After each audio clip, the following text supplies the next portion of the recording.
오늘은 정말 전 세계적으로 유명한 그림 하나를 가지고 왔는데요. 이 그림 한 장에 담긴 한 예술가의 정말 믿기 힘든 인생 이야기를 한번 파헤쳐 보려고 합니다. 궁금하시죠? 자, 그럼 바로 시작해 볼까요? 네, 바로 이 그림입니다. 아마 이거 하시는 분들 정말 많을 거예요. 모르는 사람이 거의 없죠. 티셔츠에도 있고 커피 머그잔에도 있고 심지어 이모티콘으로도 쓰이잖아요. 정말 우리 주변 어디에나 있는 이미지예요. 근데 말이죠. 이렇게 유명한 그림을 그린 화가에 대해서는 혹시 얼마나 알고 계세요? 정말 놀라운 사실은요.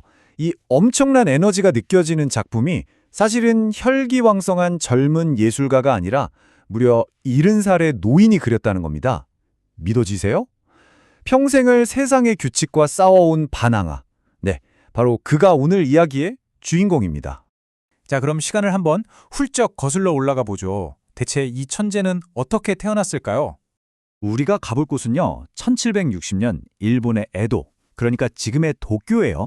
아주 활기찬 서민 문화가 막고 피우던 바로 그곳에서 한 아이가 태어납니다. 그의 이름이 바로 가츠시카 호쿠사이였죠. 이 친구는 정말 떡잎부터 남달랐어요. 겨우 6살 때부터 그냥 눈에 보이는 건 뭐든지 따라 그리기 시작했고요. 10대에는 벌써 목판을 파는 그런 조각 기술까지 익혔다고 해요. 그러다가 마침내 19살에 당대 최고의 우키요의 화가, 그러니까 서민들의 삶을 그리는 목판화의 대가였죠.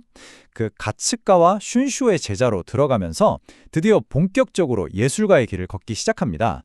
그런데 호쿠사이는 그냥 스승이 가르쳐주는 것만 배우는 그런 학생이 아니었어요. 당시 일본에서는 거의 금기시 되던 서양의 원근법이나 명암법 같은 새로운 기술에 완전히 매료돼 버린 거죠. 여기 보시면 딱 차이가 보이죠? 왼쪽의 전통적인 일본 우키요에는 좀 평면적이잖아요. 그런데 오른쪽 호쿠사이가 시도했던 걸 보면 뭔가 기키감이 느껴지죠? 바로 이게 서양식 기법이었던 거예요. 당연히 이런 튀는 행동은 보수적인 스승이나 다른 화가들 눈에 좋게 보일 리가 없었겠죠. 결국 어떻게 됐겠어요?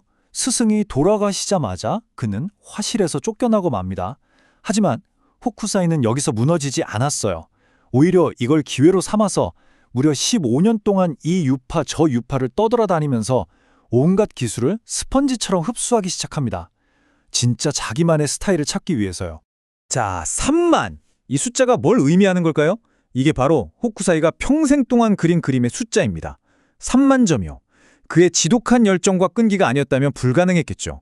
이 3만 점이 넘는 작품들이 결국 그의 위대한 예술 세계의 바탕이 된 겁니다. 와, 정말 대단하지 않나요? 그렇게 수십 년을 방황하고 배우고 또 그리고 마침내 그의 예술은 인생의 황혼기에 이르러서야 정말 눈부시게 활짝 피어납니다. 몇 살이었을 것 같으세요? 놀라지 마세요. 70살이었습니다. 보통 은퇴하고 쉴 나이잖아요, 70이면. 그런데 호쿠사이는 바로 이 나이에 자기 인생 최고의 걸작을 그리기 시작한 겁니다. 그 프로젝트의 이름이 바로 후가쿠 36경입니다.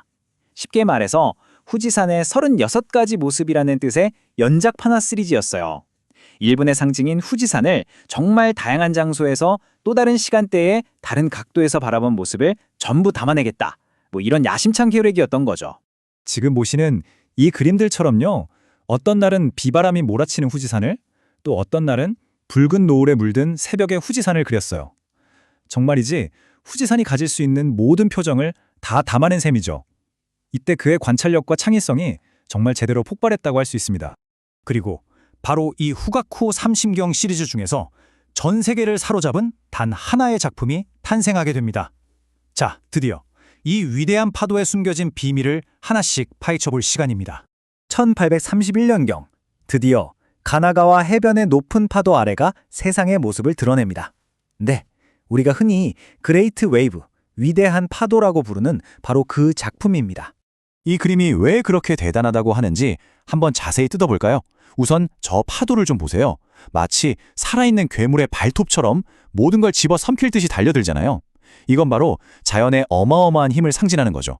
그리고 그 아래를 보면 금방이라도 부서질 것 같은 저 작은 배들 보이죠? 저게 바로 그 거대한 자연 앞에 선 나약한 우리 인간의 모습이고요. 그런데 이 모든 혼란과 두려움 저편에 아주 작지만 굳건하게 그리고 고요하게 서 있는 후지산이 보입니다. 바로 이 역동적인 파도와 고요한 산, 거대한 자연과 작은 인간 사이의 극적인 대비. 이게 바로 이 작품의 심장이라고 할 수 있습니다. 그런데 말입니다. 여기서 한 가지 더 궁금한 점이 생겨요. 저 파도의 푸른색, 정말 강렬하고 깊지 않나요? 사실 이 색은요, 당시 일본의 전통 물감으로는 절대 낼 수 없는 색이었다고 해요. 그렇다면 이 파란색의 정체는 대체 뭐였을까요? 비밀은 바로 기술 혁신에 있었습니다. 이 눈부시게 선명한 푸른색은 당시 유럽에서 막 수입되기 시작한 아주 새로운 화학 안료 덕분에 탄생할 수 있었던 겁니다. 그 안료의 이름은 바로 프러시안 블루였어요. 생각해보세요. 젊은 시절부터 남들이 뭐라 하든 서양 기법을 배우려고 했던 그 바나가 호쿠사이. 그는 늙어서도 똑같았던 겁니다. 새로운 기술을 받아들이는데 전혀 망설임이 없었죠. 그래서 그는 이 프러시안 블루를 일본 화가들 중에서 가장 먼저 그리고 가장 과감하게 자기 작품에 사용했고 그 결과 우리가 아는 이 불멸의 걸작이 탄생할 수 있었던 겁니다. 결국 호쿠사이의 이야기는 우리 모두에게 이런 질문을 던지는 것 같아요. 나이가 어떻든 주변 환경이 어떻든 평생 배우고 도전하기를 멈추지 않았던 그 사람처럼 만약 우리도 도전을 멈추지 않는다면 우리 각자의 인생에서 만들어낼 위대한 파도는 과연 어떤 모습일까요?